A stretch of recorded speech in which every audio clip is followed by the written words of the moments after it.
chooses to provoke Rome quite deliberately, and he presumably wants to show the Romans, look, we're Carthage, we're a strong, independent power, you can't push us around. And maybe he would have been quite happy if the Romans had just accepted that and acknowledged that Carthage had a right to exist, had a right to be strong. But part of him may also have hoped that the Romans will rise to the bait, they will fight a war, and then he can give them a real drubbing and show them that, look, you can't despise Carthage, we're stronger than you. Hannibal's siege of Saguntum was a deliberate invitation to Rome to fight him. It worked and set the stage for the Second Punic War.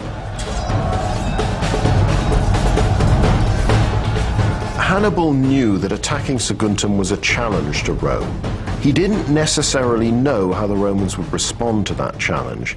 However, he probably guessed pretty well that the Romans would be very ready for war, because the Romans nearly always were ready for war.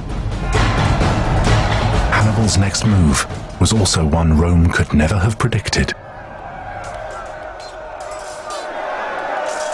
They fully expected Hannibal to stay and fight in Spain. As far as Rome was concerned, Hannibal had no other choice. He couldn't go by sea, because Carthage was no longer the undisputed ruler of the waves.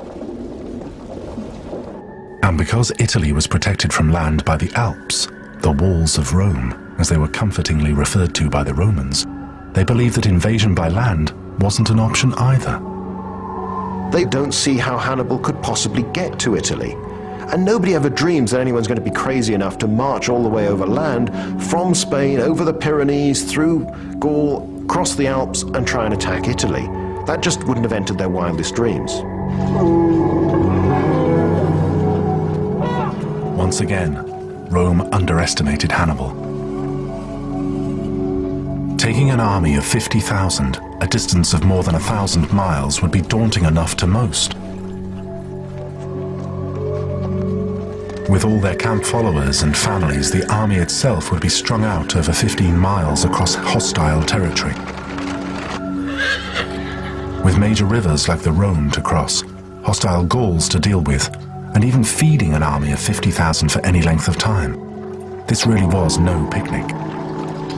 And that's without his complement of 37 elephants.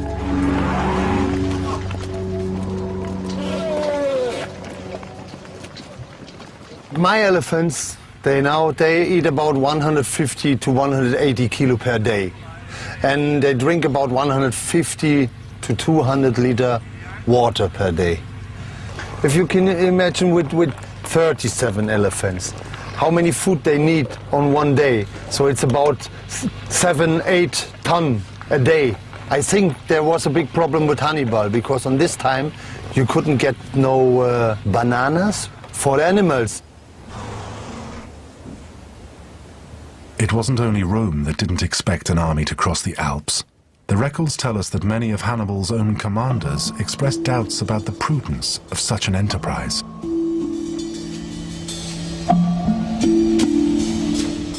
And when looking at what they had to endure, it's hard not to agree with them.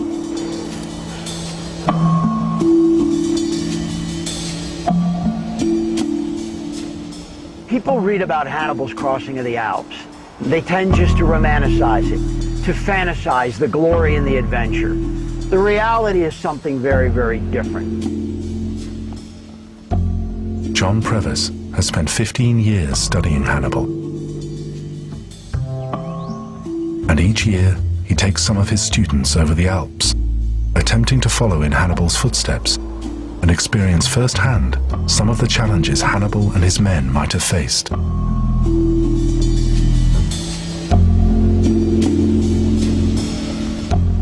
While the exact route is still argued over, it's clear that the odds were stacked against him from the start.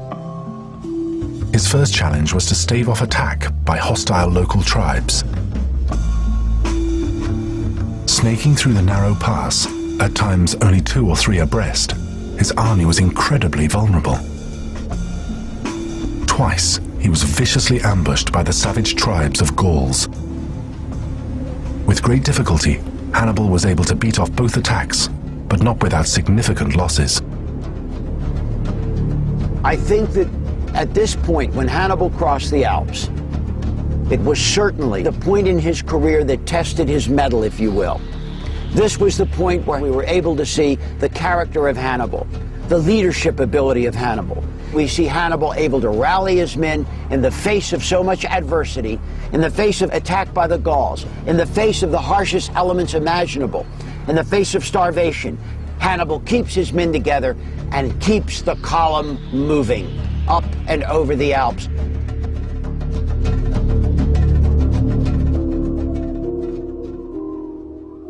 Hannibal crossed at the onset of winter. More used to the sunny Mediterranean, an army from Spain wasn't equipped to cope with such conditions. Each night he'd lose men to the effects of frostbite and exposure. And with no access to food, as he moved higher into the Alps, his provisions dwindled. We don't know if Hannibal's men ever came to a point where they doubted him. We knew there were desertions, but not many. There were heavy casualties, but they had to put their faith in their leader. And Hannibal, we know, was a good general in many respects. For one thing, he connected with the common soldier. Hannibal chose to sleep on the ground with his men. He ate out of the same pots that his men ate. He would eat no more than his men would eat. So we know that Hannibal led by example, asking no more from his men than he himself was willing to give. As Hannibal's army moved ever higher into the mountains, the risks to his men became more acute. Donc il faut surtout qu'il reste pas passif, qu'il se laisse pas glisser. Parce que si tu te laisses trop glisser, tu prends trop de vitesse, tu ne peux plus t'arrêter, et arriver en bas avec les rochers, c'est la mort. And this was something that Hannibal's army was about to discover for themselves. Hannibal was able to rally them. They got to the top of the pass. Hannibal stood there and he said to them as they went over, "We've scaled the ramparts of Rome. The worst is over." Only to find that as they started down the other side, it was far worse than they could have imagined, because the descent into Italy was far more costly in terms of human life and human suffering than the ascent to the pass had been. Just as Hannibal's army reached the highest pass and quite reasonably expected the worst to be behind them, the weather turned and fresh snow started to fall. This was to be the most treacherous part of all. So now there was the old snow with a cover of new snow on it, making conditions even more treacherous because the old snow underneath had become like ice. It's reckoned that Hannibal lost as many men and animals over the precipices as had been killed fighting the Gallic tribes. Indeed, when you look at the losses Hannibal's army sustained, it really makes things look a little different to the idealized and triumphal crossing of the Alps.